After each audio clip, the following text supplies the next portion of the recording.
अब देखिए अपीलीय क्षेत्राधिकार क्या होता है। भारत के किसी भी हाई कोर्ट के द्वारा दिए गए निर्णय के खिलाफ जो है सुप्रीम कोर्ट में क्या कर सकते हैं, अपील कर सकते हैं। ये इनके अपीलीय क्षेत्राधिकार के अंतर्गत आता है। ठीक है, क्लियर है। अपीलीय क्षेत्राधिकार मैं बता रहा हूं कि अपील सुनने का अधिकार या फिर अपील करने का अधिकार क्या है, उसके बारे में इसमें दिया गया है। तो भारत के किसी भी हाई कोर्ट के द्वारा दिए गए निर्णय, दिए गए डिसीजन के खिलाफ क्या कर सकते हैं, अपील हम लोग सुप्रीम कोर्ट में कर सकते हैं और सुप्रीम कोर्ट उसकी क्या कर सकता है, सुनवाई कर सकता है किसी भी हाई कोर्ट के द्वारा दिए गए निर्णय के खिलाफ। ये तो था उनके अपीलीय क्षेत्राधिकार।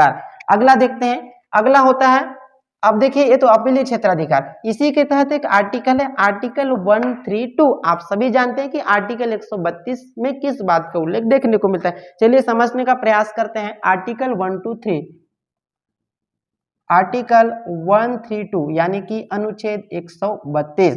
अनुच्छेद 132 में ये लिखा हुआ है कि जो सुप्रीम कोर्ट है भारत के किसी भी हाई कोर्ट के द्वारा दिए गए दीवानी, फौजदारी या संवैधानिक निर्णयों को खिलाफ अपील सुन सकता है या फिर अपील कर सकते हैं। क्या लिखा हुआ है, भारत के किसी भी हाई कोर्ट के द्वारा दिए गए दीवानी, फौजदारी या संवैधानिक मामलों के खिलाफ अपील कर सकते हैं या फिर अपील सुन सकता है। क्या लिखा हुआ है, भारत के किसी भी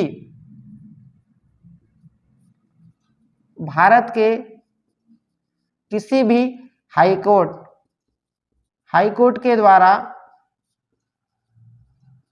दिए गए दीवानी,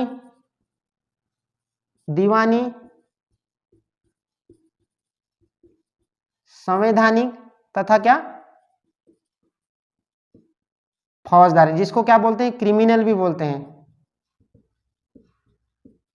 क्रिमिनल केस, क्रिमिनल मामलों के खिलाफ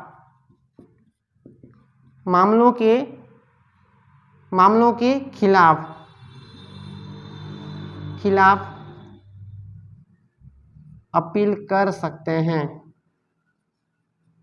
कहां पर, सुप्रीम कोर्ट क्या कर सकता है, भारत के किसी भी हाई कोर्ट के द्वारा दिए गए, चाहे वो दीवानी मामला हो, चाहे वो फौजदारी मामला हो, चाहे संवैधानिक मामला हो, उससे संबंधित मामलों की यदि क्या की जाती है, अपील की जाती है, तो उसके हाई कोर्ट के निर्णय के खिलाफ क्या कर सकता है, अपनी जो अपील जो है उसको सुन के निर्णय दे सकता है। ठीक है, ये है उनके हाई कोर्ट की अपीलीय, क्या है, सुप्रीम कोर्ट की अपीलीय क्षेत्राधिकार के अंतर्गत आता है। तो देखिए मैं बोला यहां पर देख ली दीवानी लिखा हुआ है, दीवानी को क्या बोलते हैं, सिविल केस, सभी जानते हैं। अब ये सिविल केस होता क्या है, पहली बात तो जो दहेज हो गया, शादी हो गया, ये सब चीजें किस में आती है, सिविल केस में आती है। किस में आती है, दहेज हो गया, शादी हो गया, विवाह हो गया, क्या क्या, विवाह हो गया, दहेज हो गया, ठीक है, विवेज हो गया, दहेज, विवाह हो गया, दहेज हो गया, ये सब चीजें किस में आती है, इनकी जो है सिविल केस के अंतर्गत आता है। और दूसरा क्या होता है, संवैधानिक, दूसरा क्या होता है, संवैधानिक, जो संवैधानिक मामलों से संबंधित होता है, जो संवैधानिक मामला होता है वो संवैधानिक अपील में आएगा। और फौजदारी अपील में कौन कौन सा आता है, हत्या हो गया, लूटपाट हो गया, फिर चोरी हो गया, मर्डर हो गया, ठीक है, चोरी, लूटपाट, डकैती, ये सारी चीजें किस में आती है, फौजदारी के अंतर्गत आता है। अब देखो मैं बोला, और इसमें क्या है, अधिनियमों की व्याख्या से संबंधित मामला, इसमें भी लिख सकते हो, अधिनियमों की व्याख्या से संबंधित मामला, अधिनियमों की व्याख्या से संबंधित जो मामला होता है वो कहलाता है सिविल केस के अंतर्गत आता है या फिर दीवानी मामलों के अंतर्गत आता है। दूसरा चीज मैं बताया, संवैधानिक मामलों से संबंधित अपील क्या हो जाता है, संवैधानिक अपील कहलाता है। और फौजदारी यानी कि चोरी, डकैती, लूटपाट से संबंधित मामला फौजदारी या फिर क्रिमिनल के अंतर्गत आता है। क्लियर हो गया, उम्मीद करता हूं कि सारी चीजें आप लोगों को समझ में आ रही होगी। अगर कहीं पर डाउट है तो आप लोग कमेंट कीजिएगा, मैं उसको अगले सेशन में आप लोगों का डाउट को क्लियर कर दूंगा। क्लियर है। अब देखिए खिलाफ अपील कर सकते हैं और उस अपील के खिलाफ क्या कर सकता है, उस हाई कोर्ट के निर्णय के खिलाफ क्या कर सकता है, वो निर्णय दे सकता है। ये सुप्रीम कोर्ट की अपीलीय क्षेत्राधिकार के अंतर्गत आता है। ये तो हो गया कौन सा, आर्टिकल 133। इसके तहत सुप्रीम कोर्ट क्या करता है, भारत के किसी भी हाई कोर्ट के द्वारा दिए गए दीवानी, फौजदारी या फिर संवैधानिक मामला हो, उसके जो निर्णय के खिलाफ क्या कर सकता है, सुनवाई कर सकता है। ये आर्टिकल 132 में स्पष्ट रूप से हमको संविधान में देखने को मिलता है। चलिए अगला आर्टिकल हम देखते हैं। अगला आर्टिकल आप लोगों के सामने है, अगला आर्टिकल है आप लोगों के सामने 133। अगला कौन सा है, 133। अगला आर्टिकल है 133, नोट करते जाइएगा। आर्टिकल 133। अब आर्टिकल 133 क्या बोलेगा, 132 तो हम लोगों ने समझ चुका है कि भारत के किसी भी हाई कोर्ट के द्वारा दीवानी, फौजदारी या संवैधानिक मामला हो, उसके खिलाफ वो सुनवाई कर सकता है, वो आर्टिकल 132 में देखने को मिलता है। अब आर्टिकल 133 क्या बोलता है, आर्टिकल 133 इस बात का उल्लेख करता है कि भारत के किसी भी हाई कोर्ट के द्वारा दिए गए केवल दीवानी मामलों पर अपील कर सकते हैं। कहां पर, सुप्रीम कोर्ट। कहां पर, यह क्या लिखा है, भारत के किसी भी हाई कोर्ट के द्वारा दिए गए दीवानी मामलों पर, क्या लिखा हुआ है, दिए गए दीवानी यानी कि सिविल केस पर किसमें, कोर्ट में अपील की जा सकती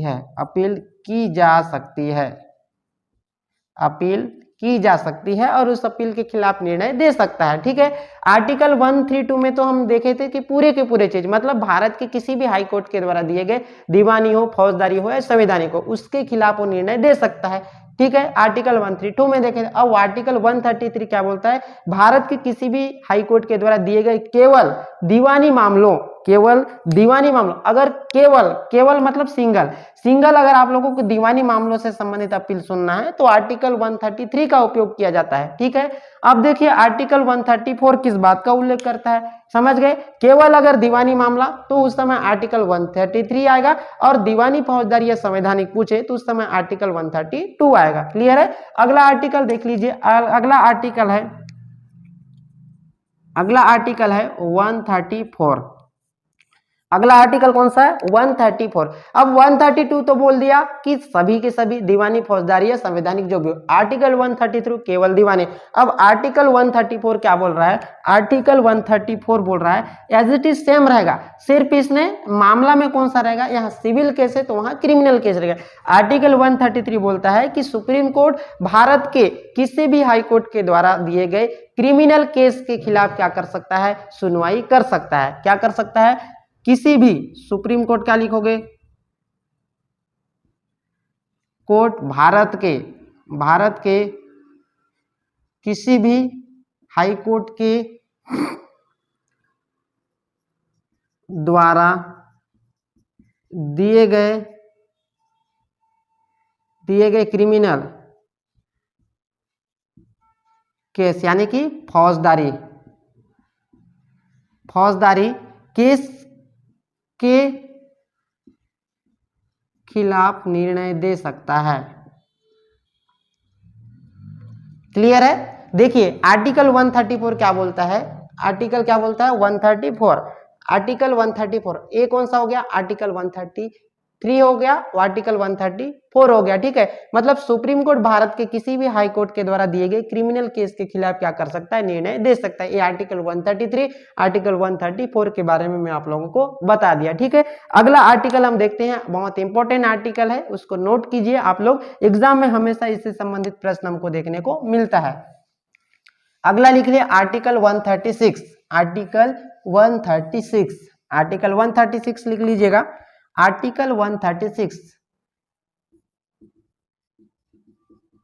आर्टिकल 136 में क्या लिखा हुआ है, इस अनुच्छेद के तहत, इस अनुच्छेद या फिर इस आर्टिकल के तहत कि भारत के किसी भी हाई कोर्ट के द्वारा दिए गए निर्णय के खिलाफ एसएलपी दायर किया जा सकता है। ध्यान से सुनिएगा क्या बता रहा हूं मैं उस चीज को। भारत के किसी भी हाई कोर्ट के द्वारा दिए गए निर्णय के खिलाफ सुप्रीम कोर्ट में एसएलपी दायर किया जा सकता है। क्या बोल रहा है पहले तो नोट कीजिए, फिर उसको समझने का प्रयास करते हैं। ठीक है, भारत के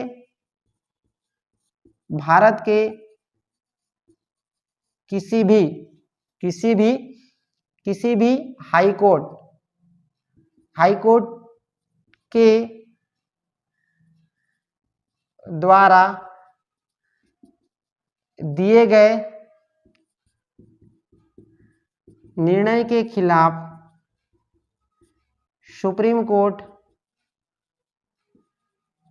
सुप्रीम कोर्ट में एसएलपी दायर किया जा सकता है।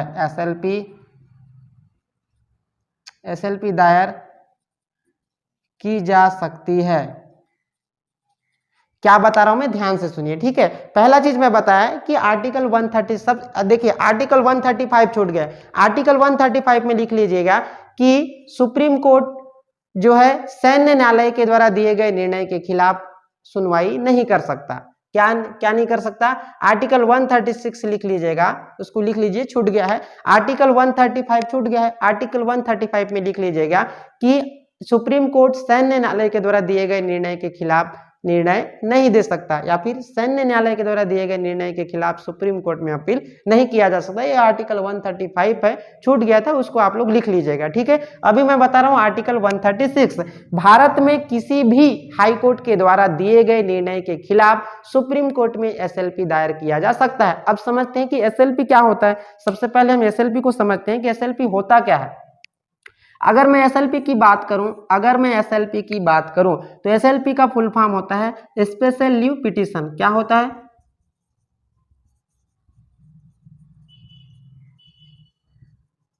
स्पेशल लीव पिटीशन, जिसको विशेष याचिका दायर बोलते हैं। क्या बोलते हैं? विशेष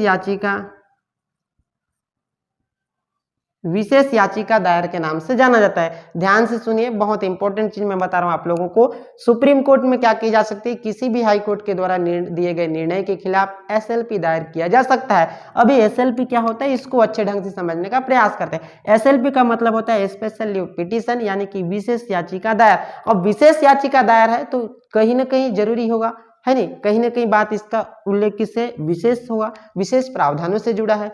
तो ये विशेष याचिका दायर कब लाया जाएगा?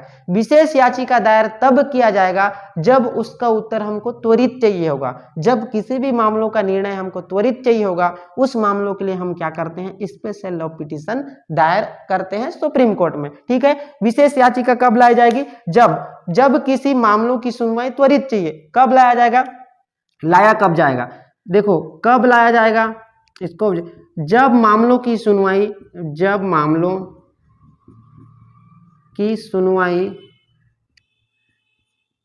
क्या चाहिए? त्वरित चाहिए। जब मामलों की सुनवाई हमको त्वरित चाहिए तो वैसे मामलों पर हम क्या कर सकते हैं? स्पेशल लीव पिटीशन लाया जाता है। तो वैसे मामले कौन होंगे ये भी जानना चाहिए। कब लाया जाएगा ये तो हमने सीख लिया या फिर जान लिया। कब लाया जाएगा? जब किसी मामलों की सुनवाई हमको त्वरित चाहिए तो उस संबंध में क्या किया जाएगा? स्पेशल लीव पिटीशन लाया जाएगा या फिर एसएलपी दायर किया जाएगा सुप्रीम कोर्ट में। लेकिन वो स्पेशल लीव पिटीशन किस मामलों पर लाया जाएगा, ये भी प्रश्न पूछ सकता है। तो किस मामलों बोलने से, जब वो मामला लोकहित से जुड़ा हो या फिर समाज हित से जुड़ा हो, तो ऐसे मामलों पर एसएलपी दायर किया जा सकता है। कौन कौन सा? लोकहित या फिर सामाजिक हित से जुड़े मामलों। क्या बता रहा हूं मैं? लोकहित या फिर सामाजिक हित से जुड़े मामलों पर क्या किया जा सकता है? स्पेशल लीव पिटीशन लाया जा सकता है या फिर दायर किया जा सकता है। लेकिन एक बात नोट करने वाली चीज मैं आप लोगों को बता रहा हूं कि नोट करके लिख लीजिएगा, जब भी आप स्पेशल लीव पिटीशन लाएंगे या फिर सुप्रीम कोर्ट में हाई कोर्ट के द्वारा दिए गए निर्णय के खिलाफ आप अगर एसएलपी दायर कर रहे हो तो संबंधित हाई कोर्ट से अनुमति की आवश्यकता होती है। क्या होती है? संबंधित हाई कोर्ट जब तक आपको अनुमति नहीं देगा तब तक आप नहीं कर सकते, एसएलपी दायर नहीं कर सकते। क्या बता रहा हूं मैं? हाई कोर्ट से एसएलपी दायर करने के लिए, क्या बता रहा हूं मैं? एसएलपी दायर करने के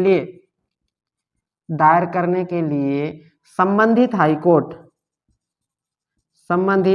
हाई कोर्ट से अनुमति की आवश्यकता होती है।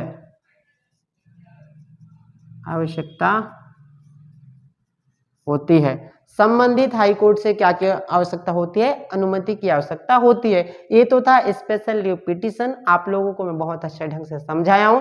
उम्मीद करता हूं कि आप लोगों को स्पेशल लीव पिटीशन यानी कि आर्टिकल 136 बहुत बेहतर तरीके से समझ में आ गया होगा। अगर आप लोगों को लगता है कि इस वीडियो के माध्यम से आप लोगों को नई नई चीजें सीखने को मिल रही है, इस सीरीज से आप लोगों को कुछ लाभ मिल रहा है, तो वीडियो को अधिक से अधिक शेयर कीजिए ताकि अधिक से अधिक लोगों को इस सीरीज का लाभ मिल सके तथा संविधान के प्रति उनमें बेहतरीन समझ उत्पन्न हो सके।